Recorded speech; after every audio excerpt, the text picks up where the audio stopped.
دعاء بسيط من 6 كلمات فقط. هذا الدعاء من قاله حين يصبح وحين يمسي ثم سأل الله شيئا إلا أعطاه إياه.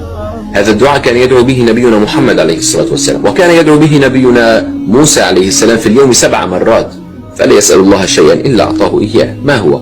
اسمعه واحفظه وردده وانشره بين إخوانك فلك الأجر.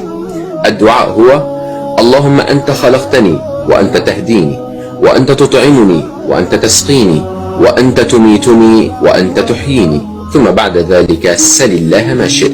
نسأل الله تعالى أن يملأ قلوبنا بالمودة، وأن يقرب القلوب، وأن يغفر الذنوب، وأن يستر العيوب. اللهم أحسن وقوفنا بين يديك، ولا تخزنا في الدنيا ولا يوم العرض عليك، وهب لنا عملا صالحا نفوز به لديك. إن الله وملائكته يصلون على النبي يا أيها الذين آمنوا صلوا عليه وسلموا